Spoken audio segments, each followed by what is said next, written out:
Tonight on Access TV, straight from New York City, it's Gotham Comedy Live.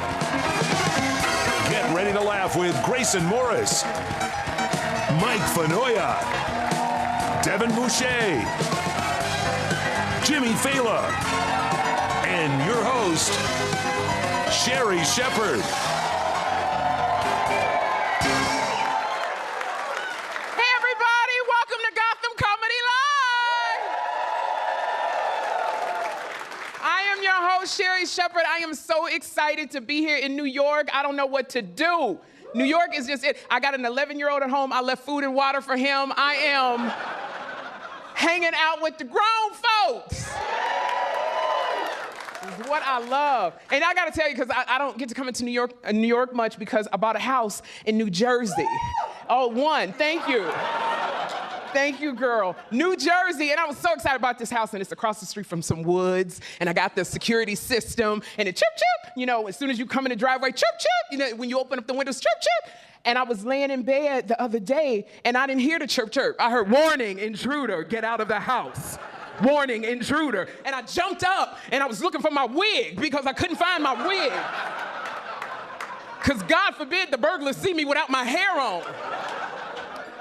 So I'm looking for my wig, and I'm running around, and I got two big dogs. I got a Cane Corso and a big Labrador. So the Cane Corso is supposed to be a guard dog. I don't hear nothing from this damn guard dog. So I'm running around, and I run into my son's room, and he's screaming in terror. And I don't know if he's like terrified because his burglar's in the house, or his mama's standing there butt naked with a wicker trash basket. Looking like some version of National Geographic, because you know, this age, your boobies, you just hanging low, just. And I'm standing there, and that's what, and you don't understand how terrified I was. You know, when your alarm system goes off and you think there is somebody in your house. And I'm standing there, and I just realized all I had between me and the burglars is this wicker trash basket. I don't have a gun. I got nothing except a piece of receipt from a gas station that I can throw. And that's when I realized, oh my gosh, like, you know, I'm a comic, so my mind goes there. I said, I can't, you know, I'm getting older now. I can't even barter my sexuality. Like, you know when you see in those movies and the burglar come in, well, at least the movies that I watch, when the burglar comes in and the lady's like, you know, you got the lady and she's like, hey, burglar, hey. And I was like, I can't even do that. Them burglars would run up the stairs and I'd be like, hey, burglar. And they'd be like, if you don't dye your gray hair and shut up. Oh my gosh. It's just crazy. I don't know. Things are just, I don't know what is going on with me because, look, like my birthday just passed. And this is, thank you very much. I'm very excited about this. You know, it's just, but I'm getting to this age where I won't say, like, how old are you, beautiful? See, I'm 23. She don't even know, no hesitation. I'm 23. So quickly, ask me how old I am. Why you want to know? That's where I am. You don't tell your age when you get my age. You ask me how old I am. Fine, thank you. I got all the tricks. And I love and enjoy being 23. 23, look, your boobies are sitting up underneath your chin. Look at, I know. You look good. And by the time you get my age, I promise to God, yours are gonna hang too. If I can't say anything, they will swing. I'm not playing. It's okay, enjoy it. And I bet you get up at 23 and you just, I can't do that because that last egg just fell. That last egg that was holding on. I feel good, I really do. Like, in my mind, I feel 23. This is the best I've ever felt in my life. My body's going, heifer, slow down. That's what, I mean, literally, and you get up and you bound up. I get up, you know you're getting older when you get up, and for the next 10 minutes, you spend that whole 10 minutes on the edge of the bed trying to clear your throat.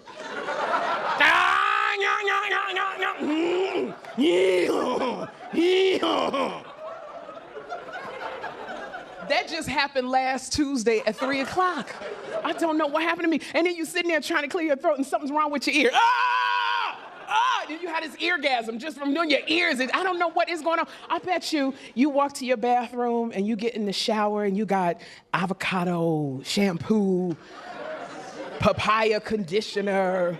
You got the tropical lotion because you want to smell like a fruit salad. You know what I got in my shower, girl? Ivory unscented soap. because everything just stir up my eczema, and I ain't even got eczema. I don't know what it is. Like, I feel good, but there's these things that are happening to my body that I have no control over. I will start walking and things just start twitching. My right eye just will start twitching. Literally, my left butt cheek started twitching. I mean, literally, it was going fast and it was going slow. I mean, like, I'm not a stripper. That's not a quality I need to have, a twitching ass. Things that just think crazy stuff. Like, I'm in the shower washing, I go to grab my shampoo, and I couldn't read the bottle. So I bring it close, and then I bring it far, and I bring it close, like the font is going to magically change. And I had LASIK surgery, so I literally have had 20/20 vision for the last 13 years. So I went to the ophthalmologist, and he said, Sherri, as you get older, your eyesight gets older with you, so you need to think about wearing reading glasses. And I have to...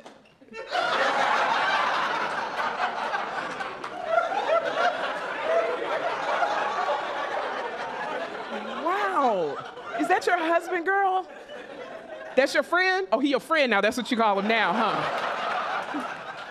She like, that's my friend right there. I've never seen a man applaud for reading glasses. Oh, that's a wedding ring I see on his hand. That's your friend? No, it's not. No. Okay, look, y'all just talk quietly amongst yourselves. Wait a minute. Is it your friend or is it your husband? Okay, well, where's his wife? Chained up in the basement? Where's she at? I see a wedding ring. You gotta know because I'm twice divorced. This is the ring. Oh, this is the ring. Okay, so that's just like a mood ring. That's just for you bought the reading glasses and they gave you the ring free. Okay. All right, my bad. My bad.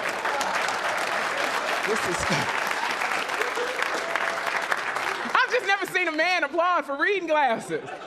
Because for me, I am fighting reading glasses. I don't think there's anything sexy about reading glasses. I'm fighting it with everything I got because I am single now. I've been twice divorced. I'm out on the market again. I can't not go to a club and drop it like it's hot and my reading glasses fall out. I mean, reading glasses to me just say, I done gave up on life. I'm gonna wear muumuus and Birkenstocks. That's what reading glasses say to me. And you know when it gets bad, when you gotta give in to wearing the reading glasses, because you try to wear them real cute, the cute little colors and the bling bling, then you lose them. Then you start going to Home Goods and you buy a 12-pack, along with that 6-pack of Hanes underwear. Then you find out you sound like your grandmother, where my reading glasses? Then you're wearing 2 and 3 pairs up on your head like a headband. You know you done gave in, and when you got them reading glasses and you wear them on that chain, that long chain that you done bought from your girlfriend because she's trying to start a jewelry business.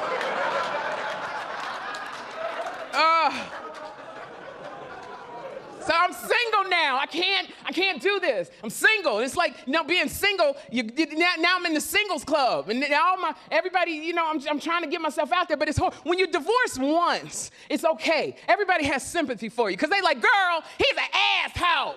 He ain't nobody. You a queen. You a child of God. Girl, God's got you. Go get your man. But when you get divorced that second time, they're like, oh, what's wrong with you? And it's like that single club. I'm trying to get into the singles club, but I can't, I keep going to the marrieds club. Because I was with my married girlfriends all the time. But they don't want me around. Because see, when married women get together, who's married here? Okay, y'all don't want, look at this, look at. Yeah, I know you not, because that's your friend. That right there. When married people get together, we talk the secrets. We talk about how we're gonna build our husband up. How we tell them, even when they do stuff wrong, we still tell them that they sexy. That's stuff we talk about. But now the married people don't want me in the club. They don't want to give away none of the secrets. Married people don't even want me around because they think I want to take their husband. I'm like, I don't even want your husband because you didn't want your husband. Anyway, I'm Sherri Shepherd. You guys have been so wonderful. Thank you so much. Thank you. So stick around. We got 4 amazing comics. We'll be right back. Live from the Gotham Comedy Club in New York City, Grayson Morris is taking the stage when we return. And stick around later for more with Sherri Shepherd when she returns to the stage. Welcome back to Gotham Comedy Live. More great stand-up coming your way starting right now.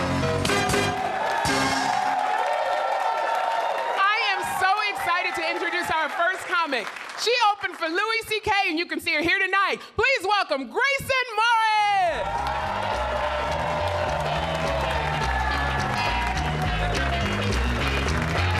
Hey guys. You guys, I had skin cancer and I just like to open with that to bring you guys down a little bit. You're really excited up in here. I had skin cancer on my chest right here and I had to go to a plastic surgeon to cut it out. So I went to my doctor's appointment and he said to me, all right, after I do this surgery, your right breast is gonna be 4 to 5 inches higher than your left breast. And I was like, oh my God. I've never heard of that before, but I guess that will be my new life. I guess that'll be the new life that I lead from now on. So I'm just like accepting this into my heart. I'm like, okay, I can do it. At least I'll be alive. And then he's just like, I'm just kidding, I got you. Huh? People with cancer are super gullible. Yeah, people with cancer believe what their doctors tell them at their doctor appointment. It's so easy to trick us. No problem. So then I have my surgery, and he has this tool that cuts and burns at the same time. So I'm sitting in the chair, I'm awake, and I'm like breathing, I'm like holding my mom's hand and wearing a useless paper vest for no reason. And I'm just crying like a single tear. And he's like, oh, does it hurt? And I said, it's incredibly unpleasant. And he said, someone's never been through childbirth, huh? Did you just zing me? Like, are you calling me a pussy while you cut and burn the cancer out of my chest? Like, even if you think I am a pussy, maybe just keep it in your heart for now. And just wait until you go home and you're having your stupid lobster-encrusted steak dinner with your stupid fake-breasted wife, and you can just tell her all about your day. You know, you can be like, huh, I was getting cancer, I'm so pussy today, she's all crying. And his wife's just like, ha-ha! You know, and they can have that whole moment without me. Like, they don't need to put that on me when I'm in the chair. So we did cut the cancer out, thank goodness. And then they said, oh, thank you. Thanks, guys. Yay. So then they were like, well, you need to get digital imaging. We're gonna trace your moles, make sure you don't get any more any more cancer. And I was like, wow, digital imaging, that sounds so futuristic. Super high tech, it's gonna be so exciting. There's like a machine I'm gonna go inside and there's gonna be all these like screens in midair, like it's like the Minority Report. So I go in there, and it turns out digital imaging is just a man holding a digital camera in a room that's all creepy, covered in light blue felt, walls, floor, and ceiling. And the man is like, I'm gonna go out of the room, and you're gonna take your clothes off, and I'm gonna come back in and take pictures of you. I'm like, okay, well, I've never been photographed nude before, so I'm still excited. Let's do this. But then when we're doing the photographing, it just felt like a weird, low-budget porn. I was just doing all these things like just...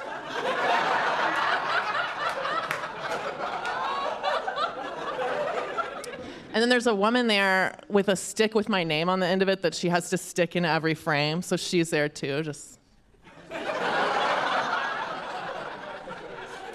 And I was like, man, what do you have to do to get that job? That sounds like a great job. I would be so good at that.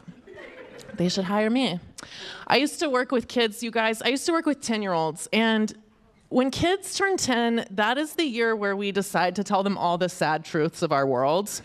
We're like, look, we've really been keeping this from you for a long time, but here it is in some horrifying historical fiction. Let's go. So I'm like, okay, boys and girls, we're gonna read a book. Today, we're going to read a book about the Trail of Tears, okay? Here we go. Soft Rain was a Cherokee Indian girl living in western North Carolina. She was 10 years old, just like you guys, just like you. One day, the white people came and they forced her from her home, and everyone got white man's coughing disease, and everybody died. But Soft Rain didn't die, but she did have to walk 1,000 miles to Oklahoma. She was so glad when she got there, because she didn't have to walk anymore without shoes. And the kids are just like, Miss Morris, why did the white people do that to the people? I'm like, it's a horrible world. Sorry, guys. Let's read this one, guys. This one's a true story. True story right here. Sadeko was a 10-year-old girl living in Hiroshima, Japan. She was 10 years old, just like you guys. One day, the white people dropped the atomic bomb, and everybody's skin fell off, and everybody died. But Sadeko didn't die. But she did get leukemia. She did get leukemia, but she decided that she was gonna make 1,000 paper cranes for good luck. So she made the cranes, and she made the cranes, and she made 644 cranes. But she did die of leukemia. She did die of leukemia, but then all the other boys and girls came, and they finished making the cranes, and now she's a symbol of peace and hope in our world. And the kids are just like, Miss Morris, why is the world such a horrible place? And I'm just like, I don't know, just write your paragraph. Like,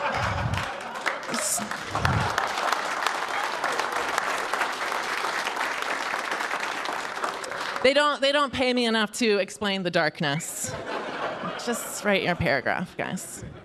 You guys, I'm single, and I broke down and tried some internet dating, okay? And my friends were like, oh my God, you are a strong, proud woman, okay? You get out there and you get them. You've got this, girlfriend, you go. And I was like, oh my God, I'm so strong and proud. Amazing. I'm empowered. But then, like, you don't feel like a strong, proud woman when you're actually doing the internet dating. It's just like me alone in my room at night in the dark, just like, just looking at pictures of horrible people. And their picture is just them staring into their webcam, like.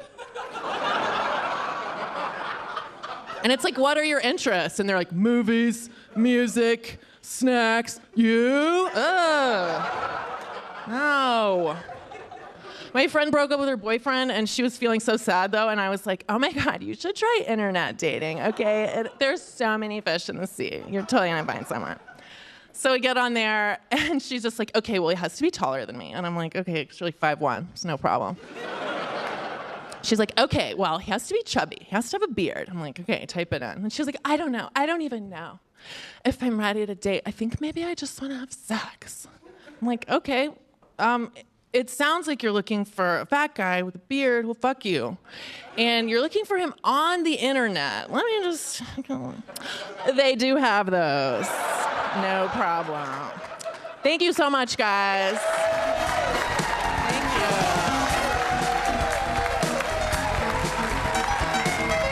you. Live from the Gotham Comedy Club in New York City, Mike Fanoia is taking the stage when we return.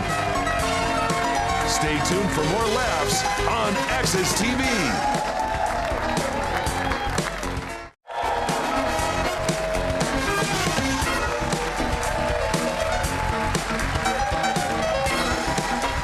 Our next comic is a writer for True TV's and Practical Jokers. Please welcome Mike Fanoia. Hey, everybody. Yeah. Yes, yes. How we doing, New York? You guys having fun? All right. I am doing fantastic, guys. I am an official card-carrying medical marijuana patient. How amazing is that? Yes. I did it. Lied to a doctor. Lied to a doctor. They are not that smart. When you have your medical marijuana prescription, you don't get your weed at Rite Aid with light bulbs and Snickers and shit. You have to go to a dispensary, a special store, a mythical place. I thought it was gonna be some Wonka's chocolate factory experience. Smoke myself out of a room, swim a chocolate river to freedom, punt a Muppet. Not at all. It's a freaking Quiznos that went out of business a month ago. Kid that used to separate cold cuts is now a fake scientist lying to me about shit. I walk in, there's giant jars of beautiful pot everywhere. I point to one, I'm like, dude, what's up with that strain? Kid looks at me, he goes, bro, that'll totally get you where you need to be as long as you're ready to get to that place. Is this a fucking riddle? What the hell is this shit? Do I get a map? He had his twisty Pringles mustache and his top button buttoned. It's like, I think they're ticketing your unicycle, Noah. You might wanna... I just wanted to buy my pot and leave and go home, but this kid ran me through an assessment. He's like, what are you looking for out of your high, man? He's like, do you want to mellow out? Do you have yard work? Like, what's your day? Like, yard work, weed, really? That's a thing. Can I just pass out during Goonies in a half hour? Is that an option still? He sold me a strain called Sour Punch. That's what he thought would work best for me. It sounds delicious, right? Like movie theater candy or something.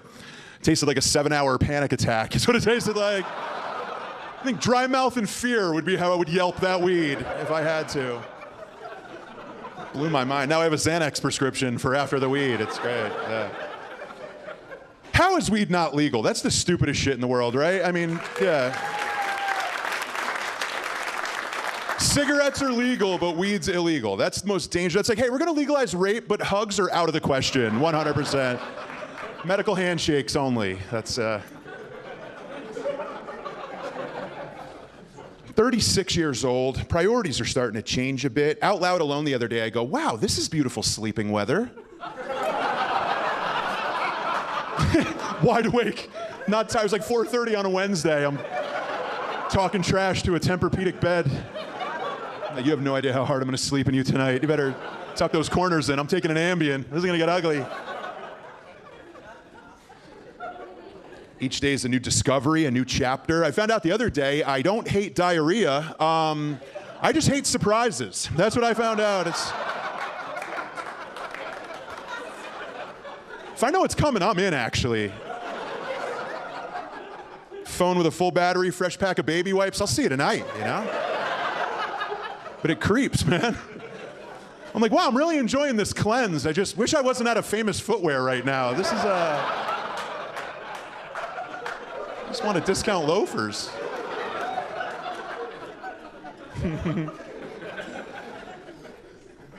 Cutting back on drinking. I'm sick of waking up and not knowing where I am and like who I have to apologize to. It's weird. Woke up next to a girl one time, no idea who she was or how I met her, and I looked at her ceiling and wires were hanging out of her ceiling. And I look over and I'm like, what the hell happened to your ceiling fan? And she looks at me and goes, you don't remember what happened last night? That sentence never ends well. That's not a nice... It's not like, oh, you came over hammered, you folded my laundry and wrote a poem. It was amazing. Normally it's like, you pissed in my fish tank. I don't know if you... It's a new beta. We didn't even name her. She goes, you woke up in the middle of the night and you said it was hot, so you stood on the bed and tried to start the ceiling fan. And when it wouldn't start, you got mad and ripped it off the ceiling. And the cutest part, she goes, maybe after breakfast you could fix the fan. I was like, oh, it's adorable. You're new at this. Wow, I don't know. I'll give you $1 for coffee, man. Like, I haven't even fixed my girlfriend's fan. You might want to hop on Angie's list or some shit.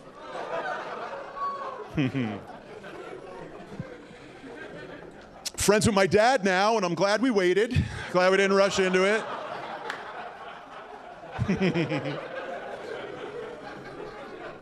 My old man has time on his hands. He wants to hang out with me now. I'm like, great timing, dude. 36 years late. I went to visit him, and he brought me to a gorgeous steakhouse. Beautiful place, great food, but weird decor. Like, all over inside were pictures of cows. Alive, just grazing in the grass, watching me pour A1 on their sister's face. I don't need that guilt. I'm not here to see dinner at its happiest. That's weird. It's like walking into a strip club and seeing pictures of the dancer's childhood all over the walls, everywhere. Just... Oh, I didn't know Cinnamon played field hockey. Wow, that's fucking... Yeah, thank you. Aging terribly. Thank you. I drove up to Connecticut to see him. That's where he's from, and a lot of arrogant pricks up there. I'm driving behind a guy who had a 26.2 sticker on his Subaru Outback, and it annoyed the shit out of me. I don't know if you guys know what that means. It means that's the length of a marathon. So this asshole's bragging about how far he can run on his car. Yeah. And I'm behind him like, bro, I hope you get a flat and have to run home. That's where I'm fishing old Wendy's fries out of my seat. This guy's checking his Fitbit. It's like, really, Holmes?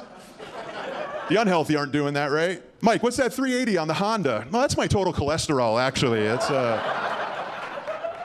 and LDL. Anyone in here ever get married and then get a dog and then realize that you could have just got a dog? Is that anything anybody's dealing with? Yeah.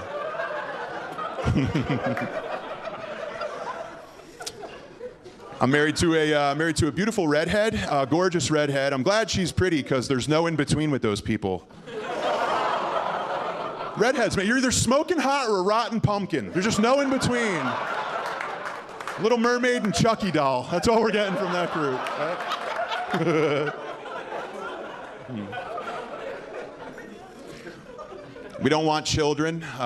Hate them, actually. Not big fans.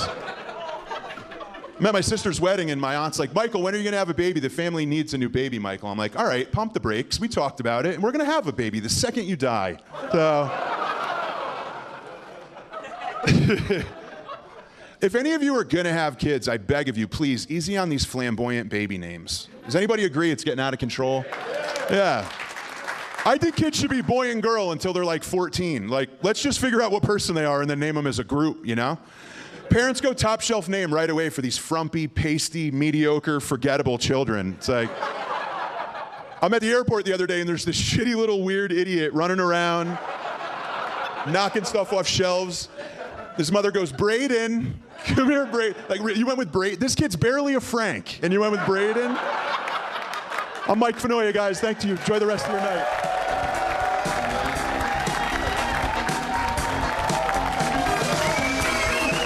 Live from the Gotham Comedy Club in New York City, Devin Boucher is taking the stage when we return. Stay tuned for more laughs on Axis TV.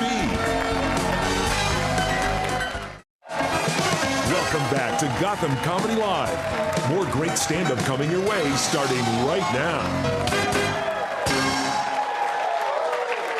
You've seen our next comic at places like the Ice House in Pasadena, California. Give it up for Devin Boucher!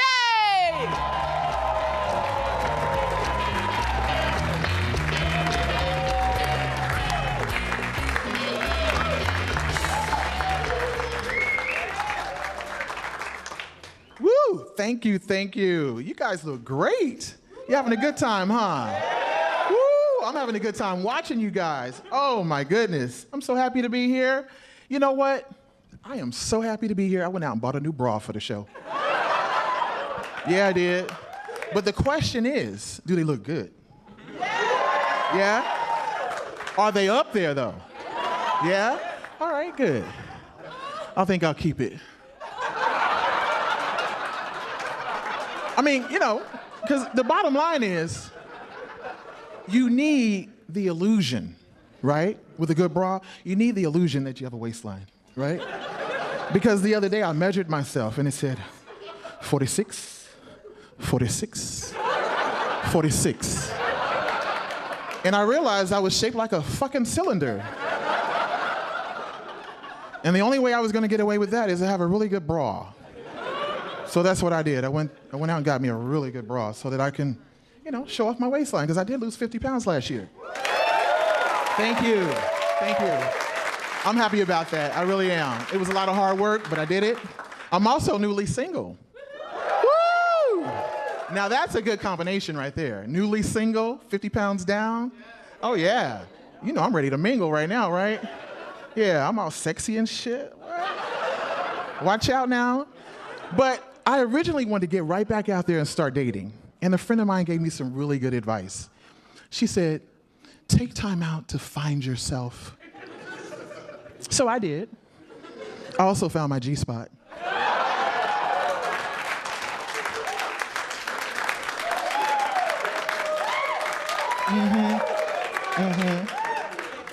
It was totally by accident. I mean, you know, it's just one day I was sitting there with my back massager. I was like, oh, this feels so good.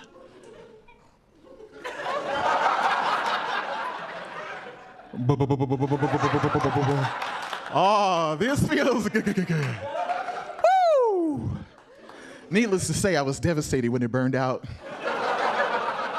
Seriously, I was on the verge of depression. I mean, because she had became my new girlfriend. So then, it hit me. I got it from Bed Bath & Beyond, and they take anything back without a receipt.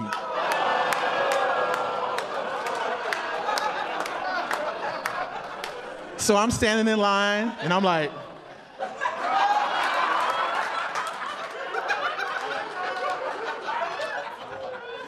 I'm gonna need another one of these stat. Yeah, please, quick, please. And, when you bring the new one out, could you plug it up? I want to make sure it works. You have a customer over there, right there, needs your help. It works, thanks. It must have been new and improved. And those little heat buttons on it? You press the, oh, girl, the heat, you know what? See? You know about the heat button, don't you? See? On the box, it should say multi-purpose, right? I bought my mom one for Christmas, but I didn't dare tell her what I did with my own. Or what I did with hers when I went to visit.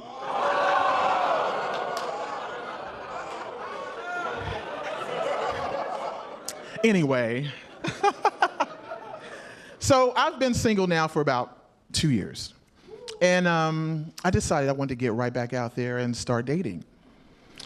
And I called a friend up and I said, is there any parties going on? And she said, matter of fact, there's a Tinder party tonight. I said, Tinder party? What the hell is a Tinder party? And she said, well, I don't have time to explain it. Go online, look up the app. So I went online, I looked up the app, I did a little research. It says swipe right if you like them, swipe left if you don't. I said, okay, this seems simple enough. So I go home, I get dressed, I'm looking all cute. I get to the party, I open the door, I just start shoving people to the right. And to the left. Phew! I mean, women were flying through the air. I was having a good damn time. And then about 15 minutes later, my friend came up to me, she said, I'm gonna have to ask you to leave. I said, why? She says, because there's been complaints that you came in, you start shoving women to the floor. I'm like, no, that's not true. I was just gently swiping, that's all. She said, well, how do you explain these two piles of women on the floor? I said, well, before I leave, can I sift through the ones here on the right, because they're so cute. Oh my goodness. It would have been a great party if I could have stayed, but that's okay. Oh my goodness. Dating, I mean, I'm just stupid when it comes to dating. I've been out the game for so long, I don't know what to do.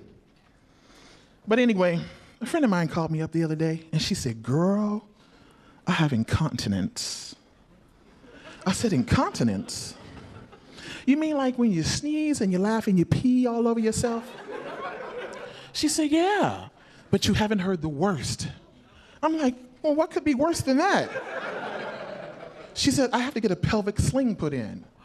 And I said, oh! No, I didn't scream. What I said was, that's unfortunate. Let me know how that works out for you. So anyway, I'm sitting up watching TV, and about 2 months later, there's a recall on the pelvic sling. I called my friend, I said, girl, turn on the TV. Turn on the TV. There's a recall on your cooter. You gotta take it in and get it out, and take it in and get it out. So she did. She took it in and she got it out. And she called me up and she says, Devin, I'm depressed. I said, why? She said, because the incontinence is back. And now I can't get an orgasm. I said, have you been to Bed Bath & Beyond?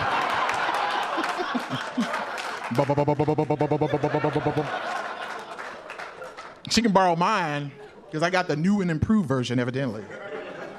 Oh my goodness. So, what do you guys think about this new transgender thing, where you can use whatever bathroom you want? What do you think about that? Yeah. I think it's good, right?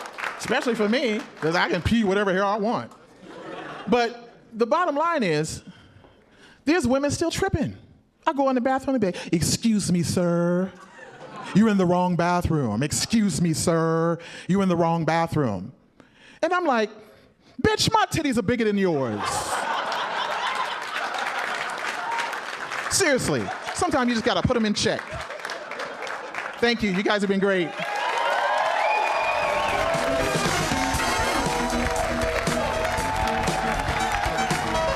Live from the Gotham Comedy Club in New York City, Jimmy Fallon is taking the stage when we return.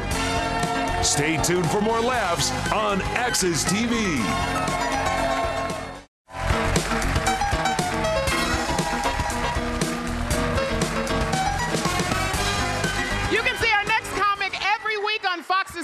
show. Give it up for Jimmy Fallon.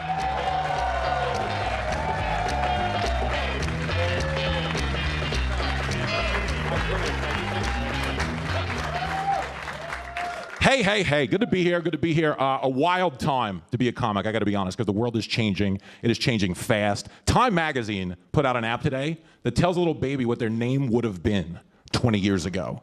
And the way it works is they base it on like the popularity of today's baby names versus like where they would have ranked in society 20 years ago. So like, for instance, like if your parents named you Paxton, 20 years ago you would have been called Faggot.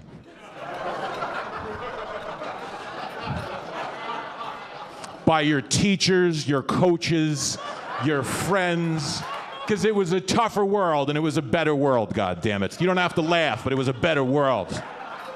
I'm telling you, we're going soft in this country, man. You can't even beat your kids anymore. I don't know how I feel about that, because I'm not telling you I want to beat my kid, but the fact that my kid knows I can't beat him is a problem. Thank you. For real. Yo, you ever get so mad at your kid you wonder if you could survive in prison? You're like, yo, if I can get through a month, I could belt this fucker right now. Because it is foreign to me, because I'm Italian, which means not only did I get beat as a kid, but my parents used weapons. Every Italian kid got beat with either a belt or a spoon. That's how it went down. And that wasn't the fucked up part. The fucked up part was you had to go get it for them.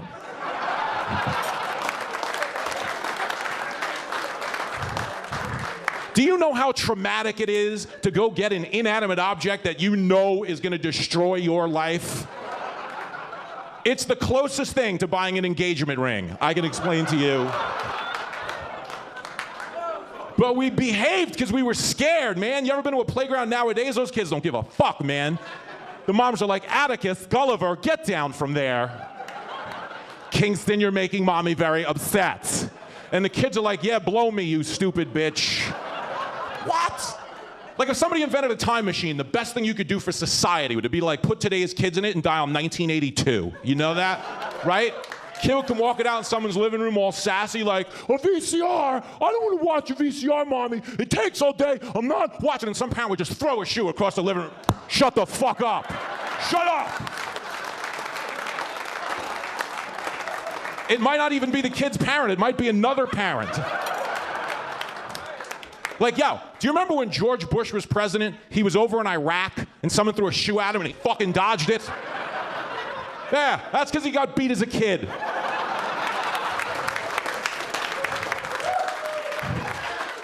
That's what I learned in that moment. Barbara Bush was a shoe thrower. And he got out of the way because she had a cannon for an arm. Nobody tagged up on Barbara Bush back in the day. 20 years from now, someone throws a shoe at your president, he's getting smoked because he won't know how to get out of the way. Except they won't even throw a shoe, they'll throw a Snickers bar and he'll die of a peanut allergy. But I'm telling you, man, like, I don't know who we're raising these pussy kids for. Because, like, America is in the ass-kicking business. You know that? Like, we are. Like, that's what we put on our W-2. That's what we do. And, like, 20 years from now, we're gonna have a military that's like, oh my God, ISIS called me an infidel. I am not fighting today. This is very insensitive. Really though, like we live in the North, we love to shit on Southern rednecks, we think it's funny. We're like, oh, those dumb Southern rednecks. Yo, I thank God for rednecks, because they're the only people raising tough kids anymore. You know that, right? But for real, if ISIS shows up tomorrow, you ain't calling Hudson, Hopper, and Zane. You know that? You're calling Bobby Joe, Bubba, and Cletus. And they're gonna, right? And they're gonna fuck ISIS up using rifles they got for their 9th birthday. That's how it's gonna go down. The redneck babies are gonna take on ISIS, and the hipster babies are gonna battle the evil forces of gluten.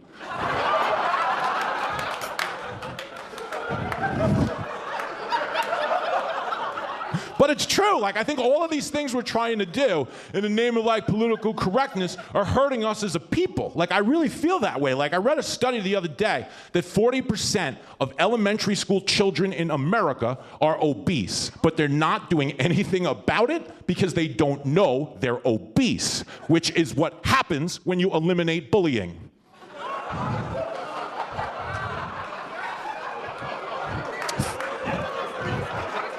Think about it. Back in the day, every one of those fat kids would have known they were fat. They would have went on a high-protein diet and turned their lives around. But no, now we have a nation full of 7-year-old man-tits running around because you can't call names. And if you don't believe me, it's because you've never been to Disney World. You know that? You ever been to Disney World? It's just fat people on scooters eating turkey legs.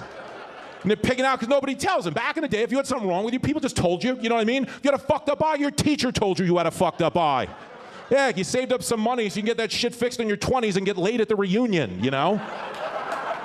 You did, you helped out. Like, I'm telling you, I was the beneficiary of a tough love society. I was 300 pounds as a kid, and I did something about it because I knew I was fat. Like, I knew I was fat. Every day when I got dropped off at school, the minute I got out of that car, hey, you fat fuck, huh?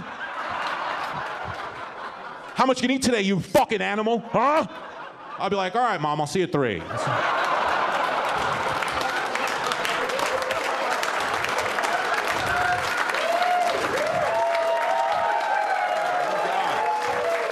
You guys.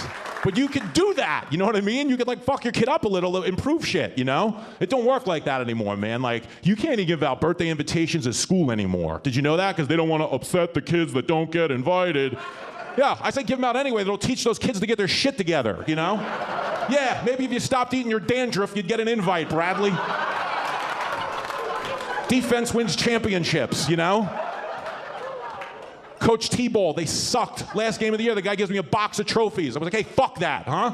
I'm like, you know how much money I lost betting on these kids right here? I can't pay my electric bill. These guys are going to friendlies? No, you know? It's hard for me to watch, man, because I really do feel like the country is kind of losing its way because we're losing our self-awareness. It's because of social media. We don't realize what fucking idiots we sound like on social media. People are posting pictures of their dinner on Facebook. Do you know how dumb it is? Like, think of it this way. 20 years ago, if you were to take a picture of your dinner, go and get it developed,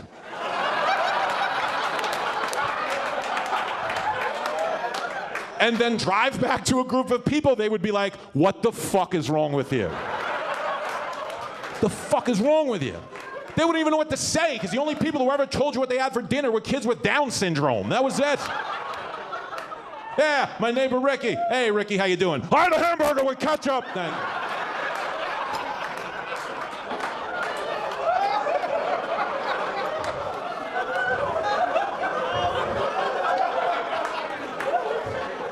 Now we're all Ricky, goddammit.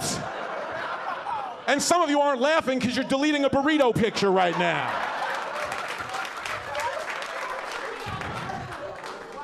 I think I've just become more sensitive because I'm about to turn 40 and I hear a lot of criticisms about 40 and people are giving me like life lessons. Like, there's a big misconception, ladies, and you need to hear this right now. A lot of people say, oh, the male sex drive gets weaker with age. It's not true, ladies. Our sex drive stays the same, but our sleep drive gets a lot fucking stronger. When I was 29, I used to go to bars and be like, oh, I'm gonna bang the hottest girl here if I gotta stay out all night. At 39, I'm like, yo, if I could just beat off to her and finish the ice cream in the fridge. Oh, it's a good Friday. Get home by 7:10. Oh my God. Young people, you go out when we get home. Do you know that? My buddy's 25. He called me up last week. He's like, yeah, you wanna go out Friday night? I'll pick you up at 11. I was like, yo, 11? I'm like, I'll be waking up to pee in the middle of my night. Listen, you guys are a lot of fun. I'm Jimmy Fallon. Thank you. Thank you.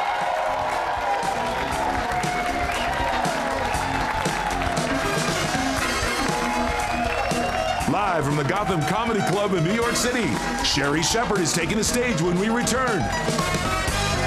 Stay tuned for more laughs on Access TV.